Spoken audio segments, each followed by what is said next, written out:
그래서 첫 살인 사건이 일어날 수밖에 없는 배경은 무엇이다? 주어를 바꾼 인생에 일어난 사건입니다. 왜 그러냐면 이 아이를 낳아놓고 그때 이 아이가 가능성이 있다. 이 아이는 죄인이 아니야. 이 아이는 새로 키울 수 있어. 우리 아이는 너무 예뻐서 그렇지 않을 거야. 이래가면서 양육할 때 어때요? 너 세계를 네가 지배할 수 있어. 하나님이 우리에게 이렇게 주셨거든 다 다스리라고 했는데 너 온 땅을 다스려. 잘한다. 잘한다. 네가 최고야. 아, 멋있다. 이렇게 키웠을 거 아니에요. 그죠? 그리고 우린 새롭게 할 수 있어. 진짜 하나님을 가르치는 것보다 너 할 수 있어. 무한한 가능성. 왜? 우리 하나님처럼 지었거든. 근데 하나님과 교제 없이 어떻게 하나님처럼 돼요? 그래서 이게 인본주의의 시작이에요. 내가 낫다. 내가 내 자녀 잘 키울 수 있어. 내 자녀는 그렇지 않을 거야. 우리가 세상을 무한하게 개발하고 정복할 수 있어.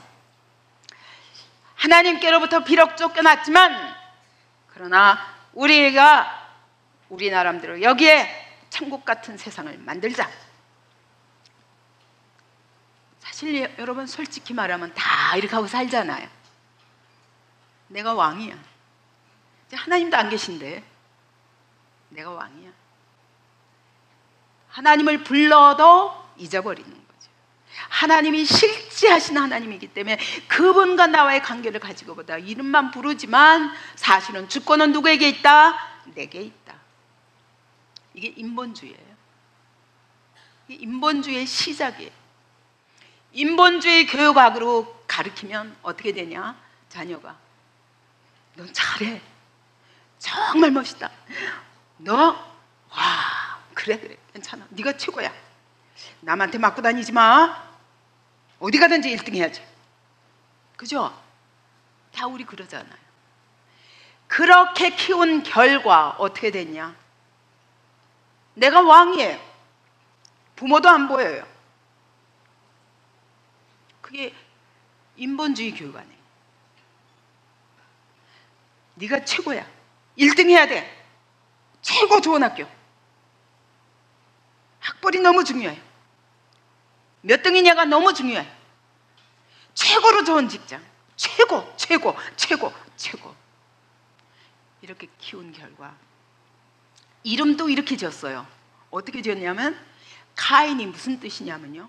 칼, 창이. 두 번째 뜻은 대장장이.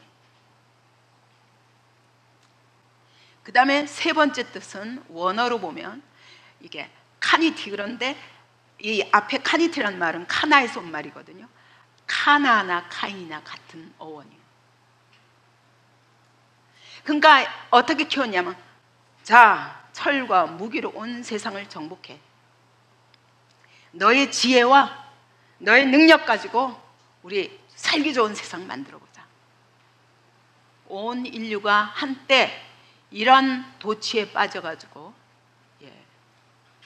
이 땅에 왕국을 세울 수 있다. 유토피아 건설.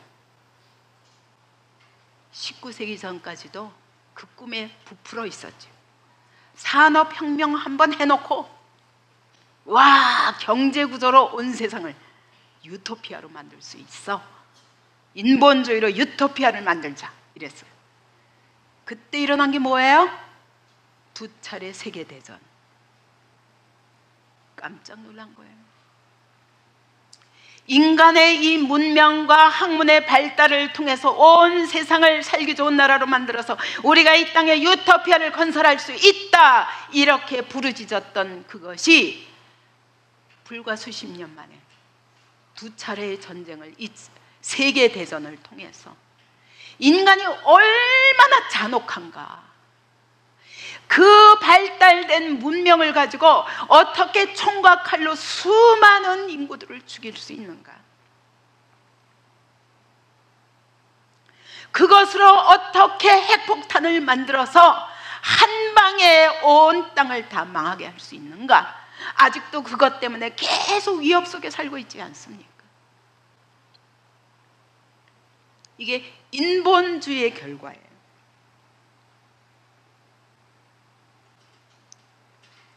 가인이 그냥 죽인 거 아니에요.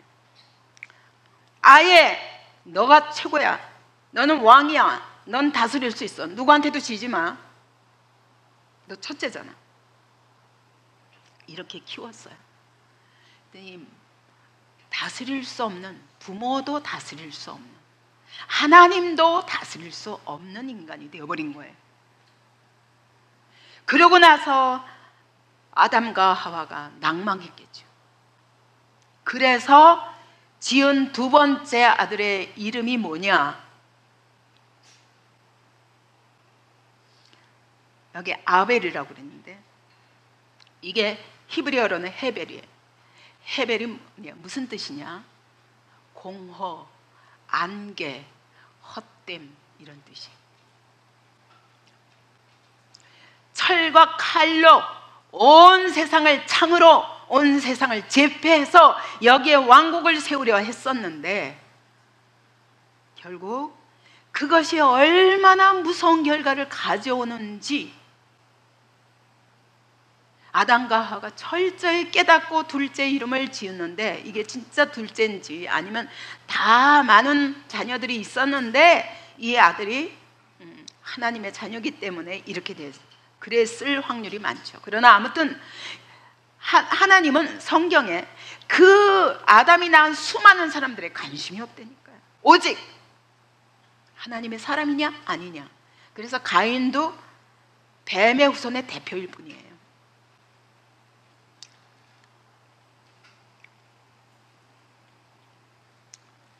허무하다.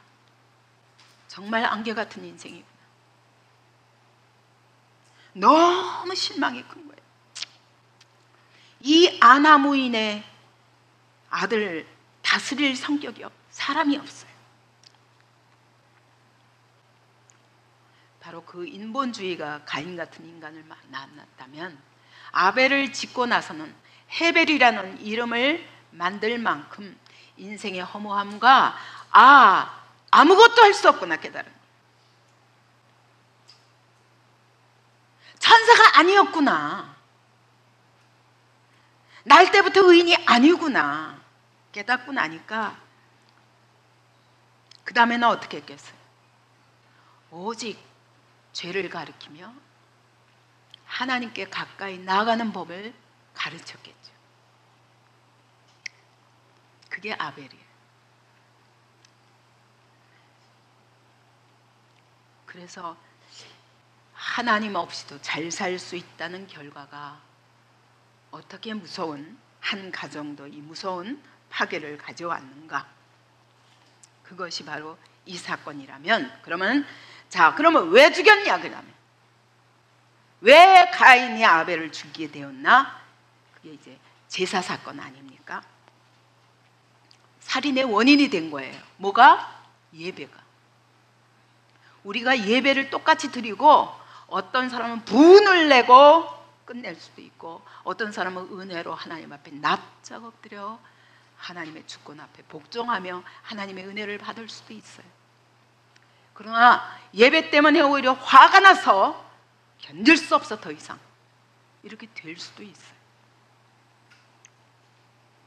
그거는 왜 그런가를 우리가 한번 또 봅시다. 아벨이 제사를 드렸는데 아벨의 제사와 가인의 제사가 뭐가 다른가?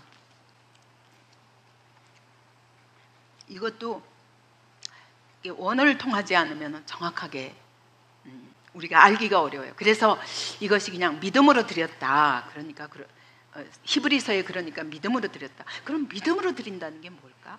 이런 것들을 생각하기 어려워요. 그래서 어떤 사람은 피의 제사와 소산의 제사기 때문에 그렇다.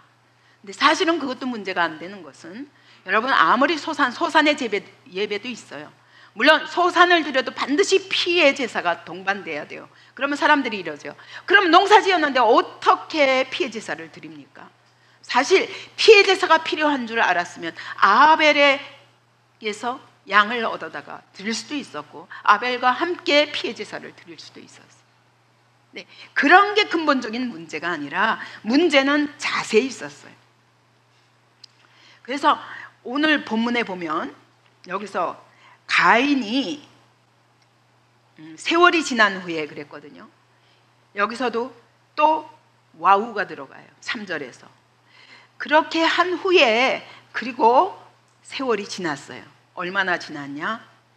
아마 가인과 아벨이 독립한 걸 보면은 아마 100세 정도 되지 않았을까 보는 거죠. 왜냐하면 그 당시에는 100세 정도에 결혼을 했고 대개 그 나이에 아이를 낳았기 때문에. 그래서 어쨌든 가정이 독립했으니까 그 정도 되지 않았나 봅니다. 그런데 아무튼 100년 정도 지나서 가인은 땅의 소산으로 제물을 삼아 여호와께 드렸어요. 근데 여기서 보면 이게 땅의 소산은 단수예요. 땅의 소산을 딱 한 번 갖다 드렸어요. 제물을 삼아 드리고, 그리고 근데 드리는데 이 드렸다가 계속이라는 뜻이 있어요. 여기서 우리말에서는 볼 수 없거든요. 제사를 드리는데 또 드리고 또 드리고 드렸는데, 드릴 때마다 자기가 드리고 싶은 대로 그냥 뜩 갖다 습관적으로 드렸다라는 의미가 있는 거예요. 예배를 드리는데 그냥 습관처럼 드려요. 근데 그때마다 이게 하나님 앞에 드리는 거기 때문에 어떻게 드려야 되는가 정성은 하나도 안 담긴 채로 그냥 땅에 소산 하나 떡 갖다 놓고 이거나 거뒀으니까 드립니다. 이게 아니에요. 그냥 그렇게 드리고는 난 드릴 거 드렸으니까 됐어, 이런 태도를 말하는 거예요. 왜냐하면 항상 소산도 첫 소산, 첫 열매, 첫 새끼, 이게 하나님께 드리는 법이거든요.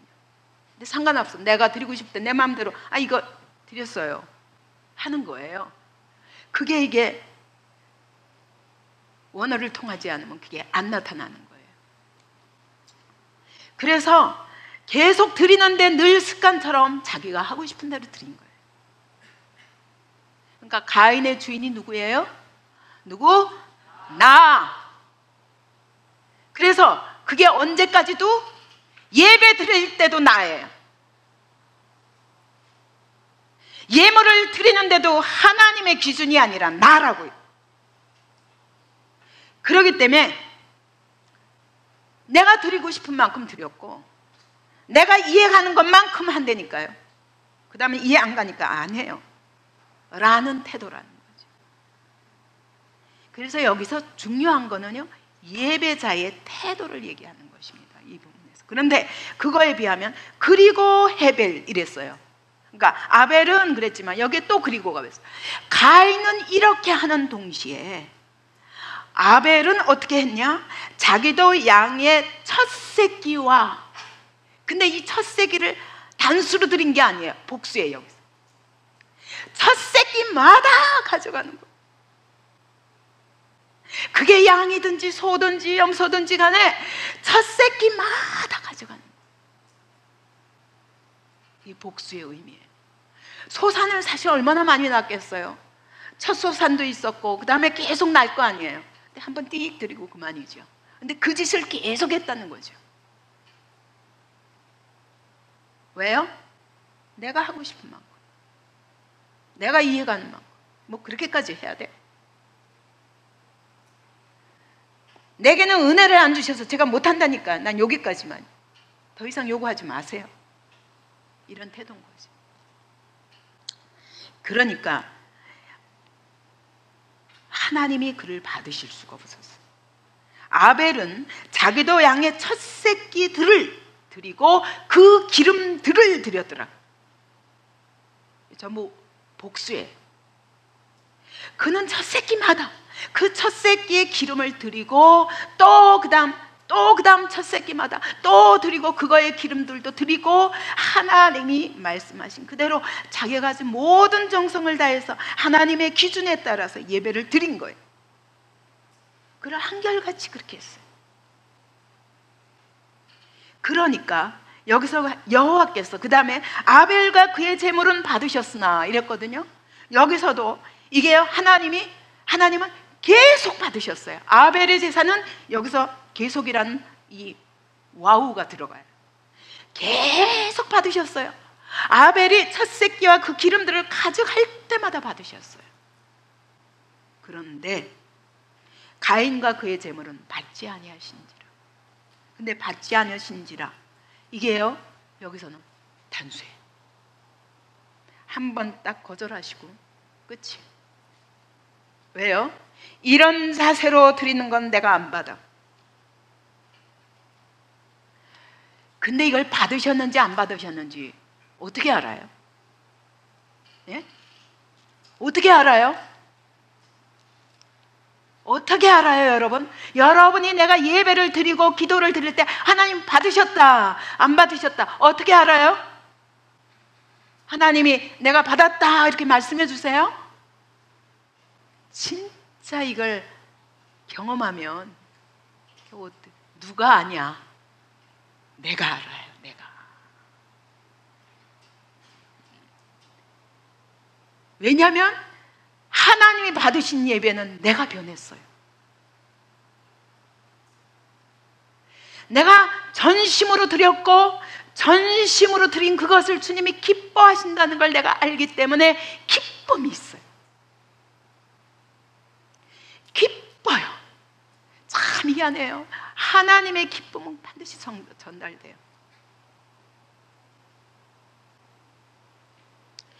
근데 가인은 어떻게 알아요? 드리긴 드렸는데 나한테 기쁨도 없어요. 변화가 안 생기는 거예요. 화가 나는 거예요. 화가 나는 거예요.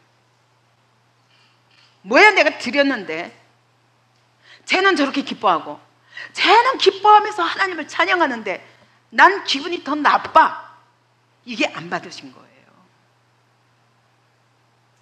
다른 사람이 아는 게 아니라 내가 아는 거예요. 그래서 가인이 화가 나 죽겠는 거예요. 내가 예배 드렸는데 이거 뭐 때문이에요? 누구 때문이에요? 하나님 때문이에요? 아벨 때문이에요? 아닙니다. 나 때문입니다. 하나님께 대한 나의 태도 때문입니다. 그래서 하나님이 아벨의 제물은 받으셨으나 가인의 제물은 받지 아니하셨다 이러지 않았어요. 그럼 뭐라고 그러셨어요? 아벨과 그의 제물은 받으셨으나 가인과 그의 제물은 받지 아니하시니라. 왜 하필이면 아벨과 그 제물, 가인과 그 제물 하셨을까요? 여러분, 하나님이 사람의 태도를 보고 정하시기 때문에 그 사람을 받으시면 그의 예물도 받으시는 거예요. 사람을 안 받으시면 그 예물도 안 받으시는 거예요. 그러니까 내가 안 변해요. 안 변해요. 근데 안 변하면 내가 화가 나요. 예배를 드렸는데.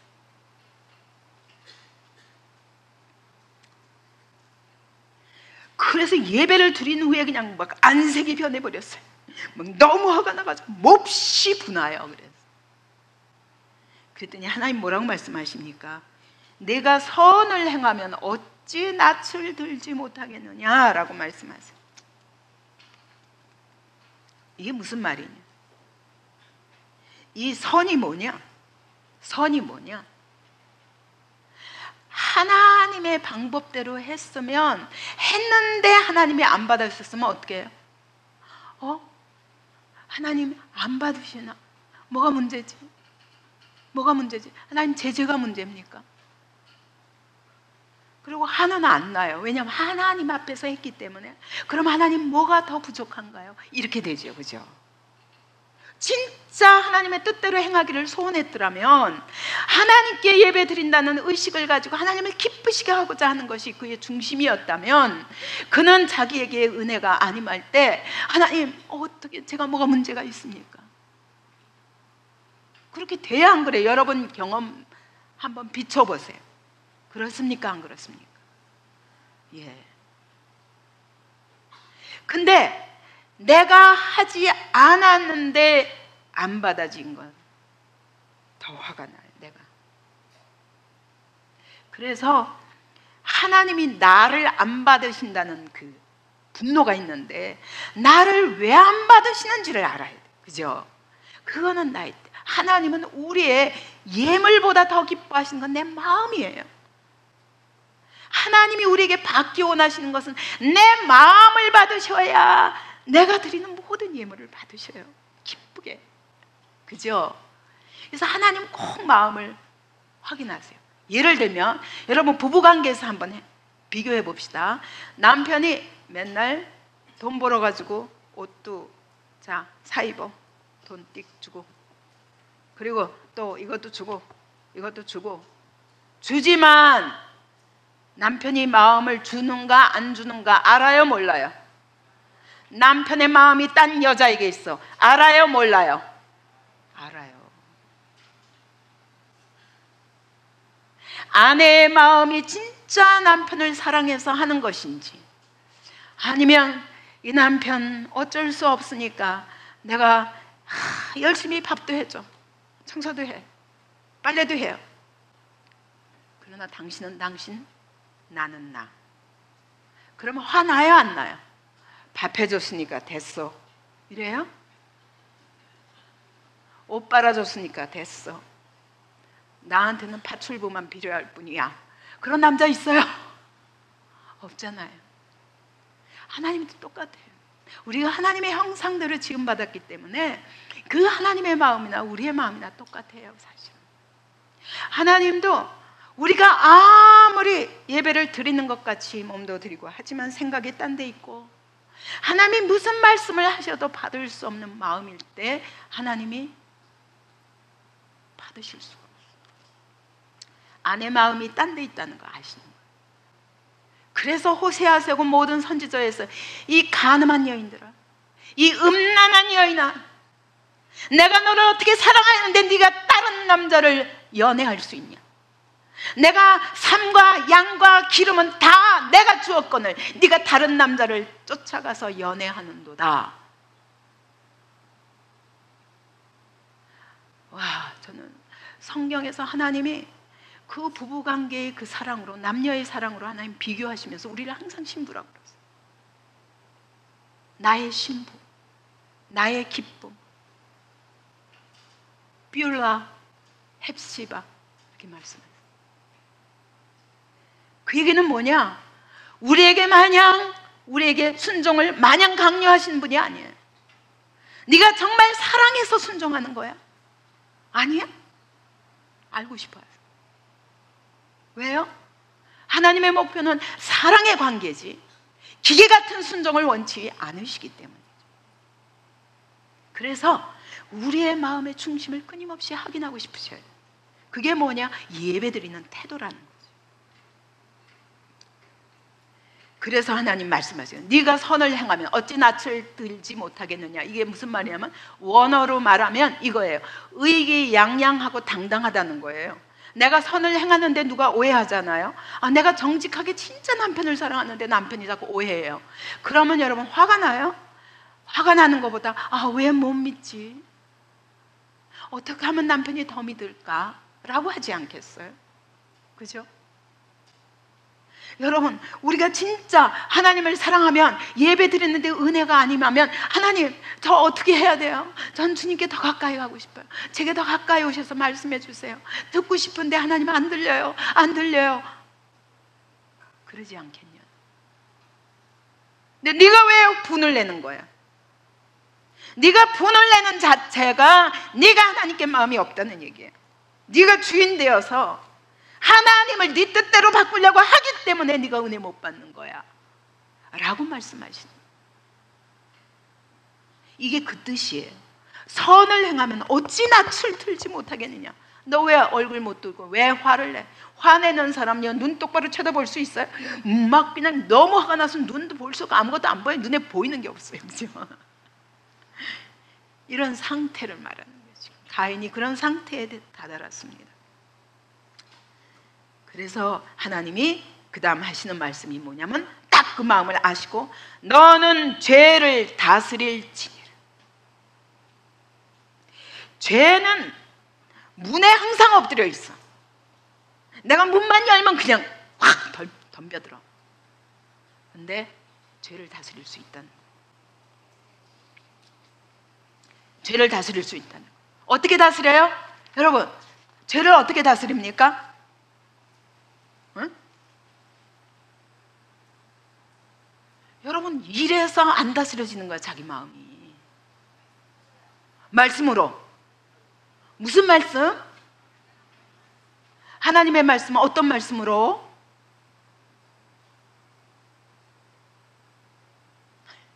혹시 내 안에 죄가 있는데 하나님이 안 기뻐하시는 게 있는데 이걸 해결하지 못했다면 내 능력으로 되겠어요? 안 되겠어요? 안 돼요. 안 돼요. 그래서 예수님이 주신 것이 무엇이에요? 이때는 성령도 아니고 지금 우리가 이게 성령님이 오셔도 이렇게 성령님도 거부하는데 그 당시에는요 약속의 말씀만 가지고 아담과 하와가 다 잊어버렸다가 가인을 통해서 실패하고 아들을 잃고 나서야 집안에 살인사건이 생기고 나서야 약속의 자손이 아니면 안 되는구나. 내가 돈 들여서 유학도 보내고 내가 돈 들여서 온갖 치장을 다해서 키워놨는데 이 자식이 감사한 줄도 모르고 동생을 죽여? 나 똑같아요. 이렇게 망나니 같은 아들을 만들었어. 약속의 자손이 아니면 안 되는구나. 그래서 아벨에게 제사를 가르치고 하나님께 나아가는 법을 가르치지 않았겠어요? 아벨은 그걸 붙잡은 아들이에요. 수많은 아들 중에 수백 명의 아들 중에 유일하게 그 약속을 붙잡는 아들이었어요. 아벨은 이렇게 하나님께 정성을 다하지 않으면 피의 대사가 없이는 내 죄가 사해지지 않기 때문에 주님이 받으실 수 없다는 거예요. 내가 의로워서 주님이 받으시는 게 아니고 내가 불의해서 안 받으시는 게 아니라 여러분 뭐 때문에 피의 제사를 믿지 않기 때문에 예수의 피로 말미암아 구원받는다 사실을만 붙잡아도 예수의 피로 구원받는다는 얘기는 뭐예요? 또 다른 말로 하면 나는 죽을 죄인입니다. 예수님이 나를 위해 죽어주시지 않으면 나는 건진받을 수 없는 죄인입니다. 이게 바로 피의 제사. 오늘 여러분도 마찬가지입니다. 예배가 수없이 지나갑니다. 근데 왜 몇 년이 가도 은혜를 못 받습니까? 내가 항상 주인 되어서 나를 설득해 보세요.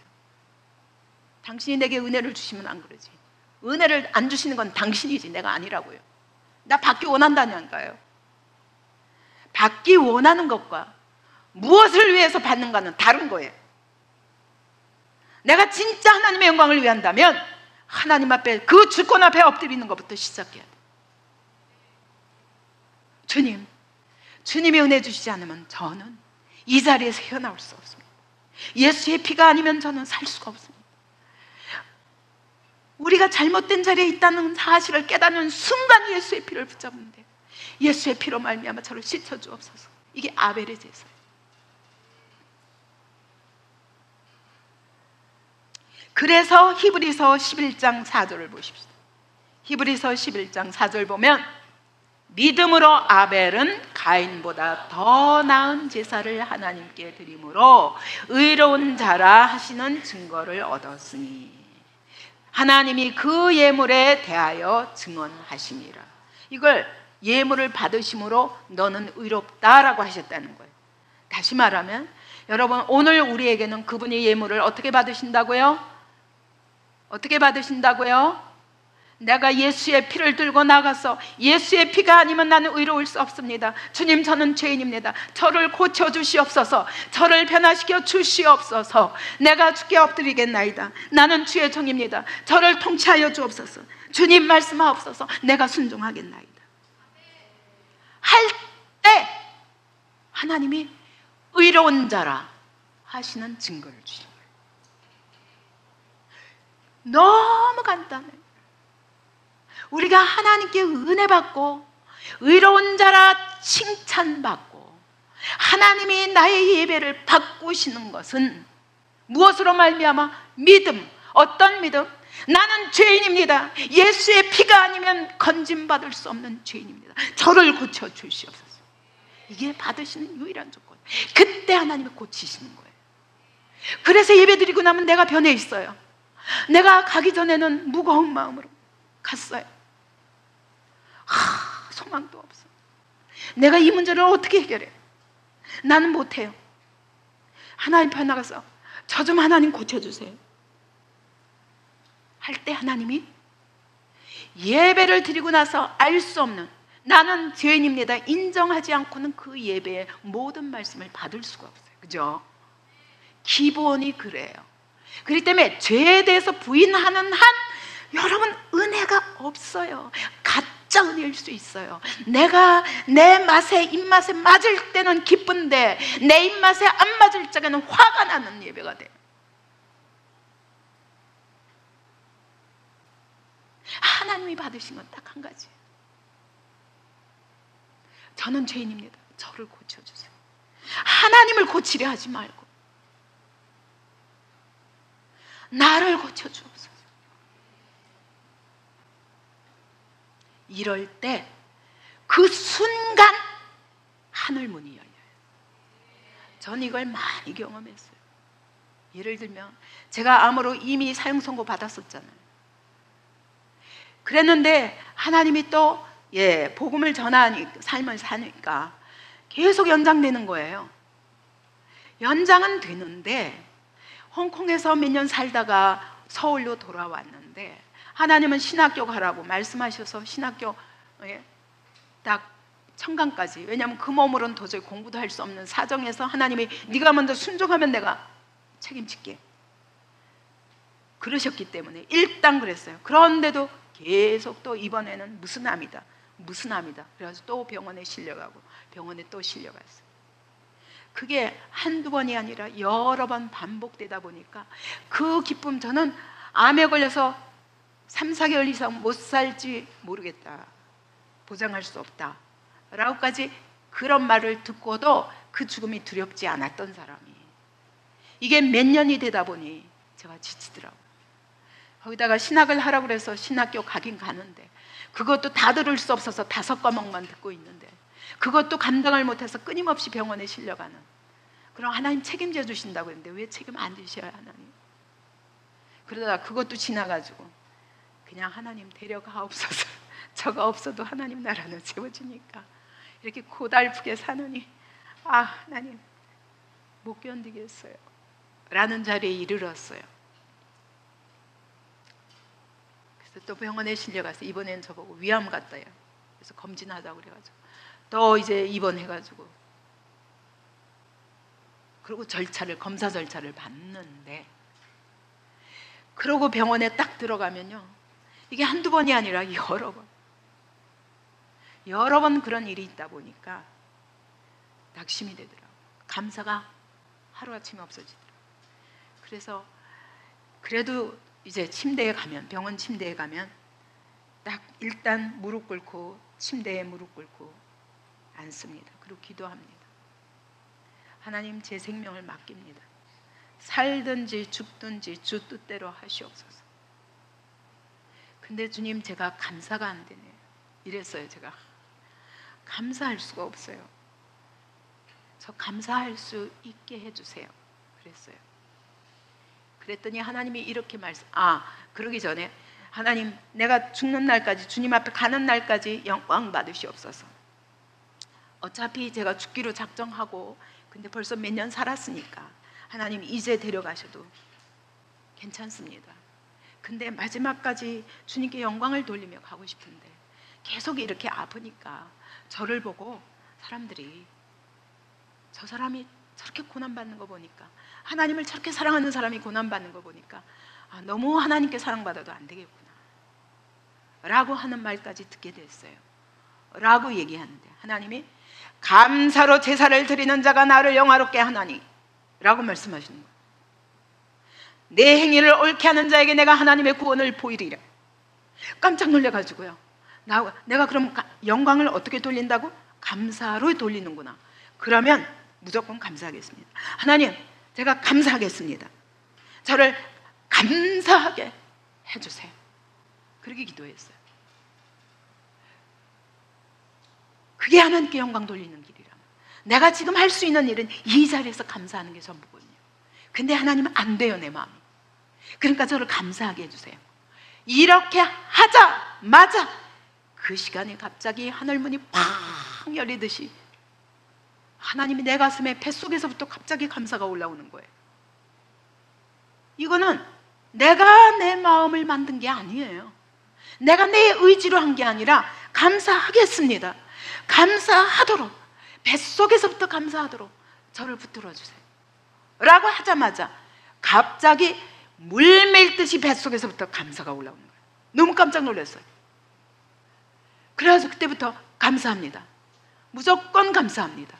나는 아버지의 계획을 잘 모르지만 이 가운데도 하나님 영광을 준비하셨다면 주님 영광 받으시옵소서.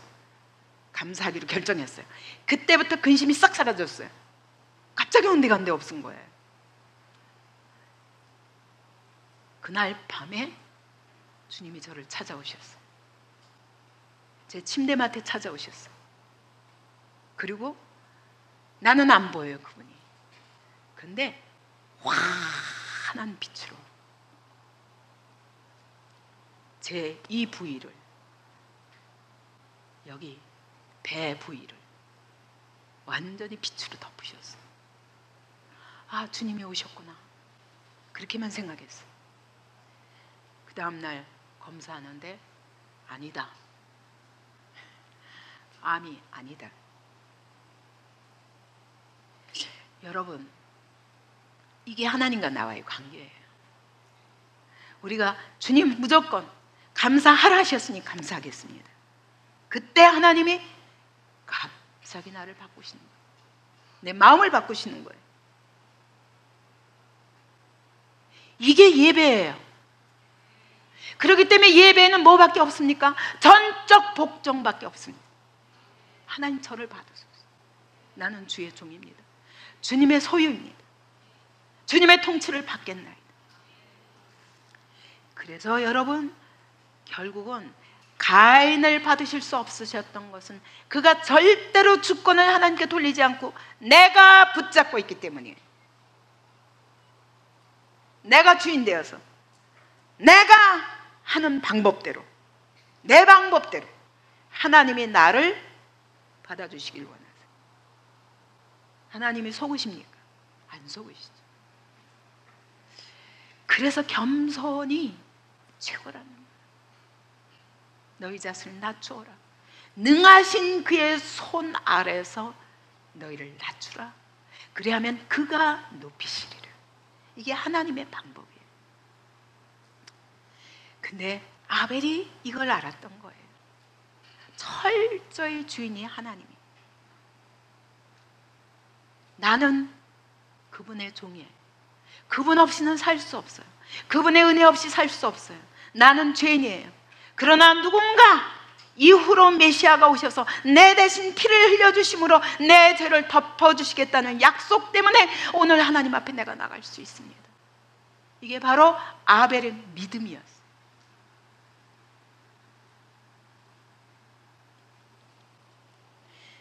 그래서 결론은 믿음으로 아벨은 가인보다 더 나은 제사를 하나님께 드림으로 의로운 자라 하시는 증거를 얻었는데 그것이 뭐냐?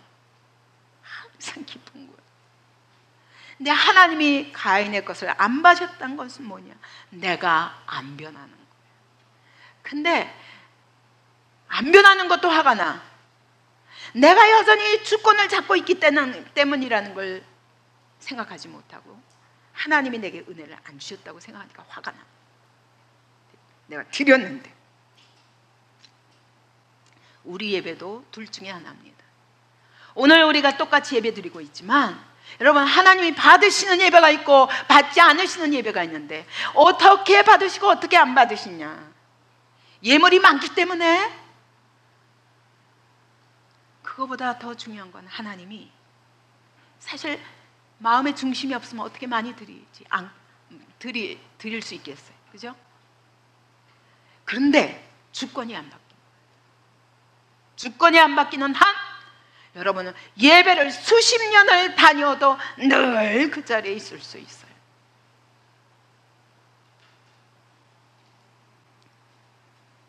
누구 책임이에요? 하나님 책임이에요? 설교자 책임이에요? 어떻게 할 수가 없어요. 그건 하나님과 나와의 관계예요. 거기서 하나님이 깨닫게 하시는 것만큼 붙잡고 하나님께 이 말씀으로 인해서 하나님과 나와의 관계가 이루어지는 거지, 사람으로 인하여 이루어지는 게 아니에요. 그죠? 그래서 여러분, 말씀의 모든 주권을 돌려야 실패하지 않는 신앙생활을 할 수 있어요. 내 머리를 의지하고 내 이해를 중심으로 생각하면 저 설교자가 나만 공격하는 것 같고 날 두고 얘기하는 것 같고 공격으로 다 받으니까 하나님의 음성으로 안 들리게 되고, 그래서 사람 때문에 내가 은혜를 못 받는다고 생각하게 되는 것이 우리의 본질이라고 가인이 그렇게 생각한 거죠. 그러니까 화가 난 거예요. 그래서 예수님은 예물을 제단에 드리려다가 거기서 네가 형제에게 원망 들을 만한 일이 생각나거든 얼른 가서 풀고 와서 받아. 내게 줘야 내가 받는다. 하나님은 온전한 마음으로, 왜요? 왜 형제와의 관계가 하나님과의 관계가 무슨 상관이 있습니까? 여러분, 나도 예수의 피가 아니면 용서받을 수 없는 죄인이고 저 사람도 예수의 피가 아니면 용서받을 수 없는 죄인이에요. 이런 두 사람이 와가지고 하나님, 저 사람 빼놓고 내가 하나님을 사랑하겠습니다 해도 안 믿으세요. 그거는 아직 내가 죄인이 아니란 얘기거든요. 나는 의로와 저 사람이 문제예요. 그런데 하나님은 그 예배를 어떻게 받으시겠냐 말씀하시는 거예요. 그러니까 먼저 형제하고 사화해라. 왜? 네가 1만 달란트 용서받았으면 500데나리온 빚진 자에게 그렇게 할 수 있냐? 이 얘기예요. 그러니까 넌 아직 네가 죄인이라는 거 인정 안 한 거지. 넌 아직도 주권을 네가 붙잡고 있는 거지. 그래서 철저히 하나님 앞에 예배란 뭐냐? 여러분, 바라크가 그거라고 그랬죠. 납작 엎드리는 거. 예배가 납작 엎드리는 거. 같은 말이에요. 하나님의 뜻에 굴복할 때 하나님의 하늘문을 여시고 너에게 복을 부어주리라. 은혜를 부어주리라. 이게 하나님의 약속. 여러분이, 저는 말씀 들을 때 여러분이 여러분의 영혼을 최대한 깨워서 정말 하나님이 지금 내게 주시려는 것 다 행여나 졸거나 행여나 딴 생각하거나 딴짓 하다가 놓쳐버리거나. 그래서 저는 항상 노트를 하는 이유는 뭐냐면, 여러분, 그거 안 하다가 잠깐 생각이 딴 데로 흘러갈 때가 있다고요. 그래서 계속 받았으려면 그걸 다 이해해야 받았을 수 있잖아요. 내가 나를 깨우기 위한 방법이에요. 그 설교가 옳은 설교든 틀린 설교든 저는 이게 습관이 되어 있어요. 워낙 초신자 때부터 이렇게 살아서. 결국 나중에는 다 버리게 돼요. 왜냐하면 여러분, 그때 깨닫기 위한 것이지, 거기서 깨달은 것 가지고 이게 차곡차곡 쌓여서 나의 재산이 되는 거예요. 그죠? 그죠?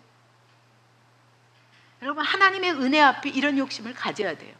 예배 속에서 졸고 있다는 건 벌써 마음이 반은 딴 데가 있는 거예요. 이게 멍청하기 때문에 자꾸 졸리는 거예요. 100% 쏟지 않으면. 그렇게 받는 사람과 멍하니 떠드십시오. 나는 졸립니다. 이러면요 안 들어가죠, 그죠? 안 들어가요. 그래서 예배는 정말 전심을 다해서, 그래서 토요일부터 준비하라는 거예요.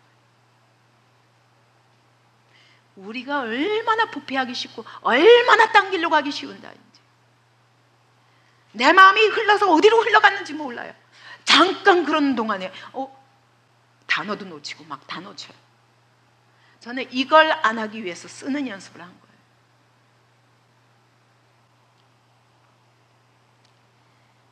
나의 죄와 나의 무능력을 고백해야 됩니다. 이게 진짜 예배의 시작이에요. 예배의 태도예요. 저는 무능합니다. 내가 나를 바꿀 수 없사오니 주님 바꿔 주옵소서. 예수의 피가 아니면 나는 한 걸음도 갈 수 없는 자입니다. 예수의 피로 내 마음을 발라주시옵소서. 저는 목회할 적에도 그렇게 기도해요. 맨날 기도할 때 하나님, 예수의 피를 온 곳에 뿌립니다. 모든 심령에 예수의 피를 뿌려주시고, 내가 그들을 깨끗하게 할 수 없고, 내가 그들을 도울 길이 없나이다. 내가 그들을 설득시킬 수 없고, 주님이 예수의 피를 뿌려주셔야 됩니다. 주님, 하늘문을 열어주세요. 각 심령 위에 살아계신 주님이 임재하시옵소서. 성령의 불을 던져주세요. 그래서 말씀에 불이 붙어서 이 말씀이 살아있는 예리한 검처럼 내 영혼과 혼과 관절과 골수를 찔러 쪼개는 말씀이 되어서 나를 벌거벗은 듯이 내 안에 모든 더러운 것들을 다 드러내셔서 내가 나를 보게 하시고, 내가 나를 발견하게 하시고, 내가 어떤 처지에 있는가, 아담아 네가 어디 있느냐 하셨던 것처럼 네가 지금 어떤 자리에 있느냐 하나님이 보게 하셔야 보죠. 볼 수 없는 소경입니다. 하나님의 음성을 들을 수 없는 귀머거리. 하나님 말씀 앞에 딱딱하게 굳은 내 완악한 마음을 하나님 녹여 주시옵소서. 주님의 성령의 불로가 아니면 녹일 수 없나이다. 아무리 말씀을 들어도 변할 수가 없습니다. 하나님. 이게 예배에 임하는 우리의 자세라 됩니다. 그래서 저는 예배 때마다 그러고 싶어요. 예수의 피를 뿌리고 죄 고백하고, 그리고 나서 사실은 예배 드려야 돼요. 우리가 제일 듣기 싫어하는 소리잖아요. 근데 그게 사는 길이에요. 아까 얘기한 것처럼 여러분, 선악과가 있어야 내가 죄인이라는 게 드러나듯이 하나님의 기준을 들어야 내가 어떻게 하나님께로부터 벗어났는지 내 위치를 알죠. 그죠? 내가 얼마나 하나님으로부터 멀리 떨어져 있는지 알죠. 내가 이해 안 가기 때문에 이걸 거절하기 시작하면 영원히 해결이 안 돼요. 그죠? 그러면 이 죄의 문제를 해결할 수 없어. 죄의 문제를 해결할 수 없으면 죽을 수밖에 없어요. 그게 우리라. 우리 모두. 목사는 아닌가요? 목사도 그렇기 때문에 날마다 예수의 피에 의존하지 않고는 안 되고, 하나님, 나는 사람을 변화시킬 수 없습니다. 하나님, 예수의 피를 뿌려주세요.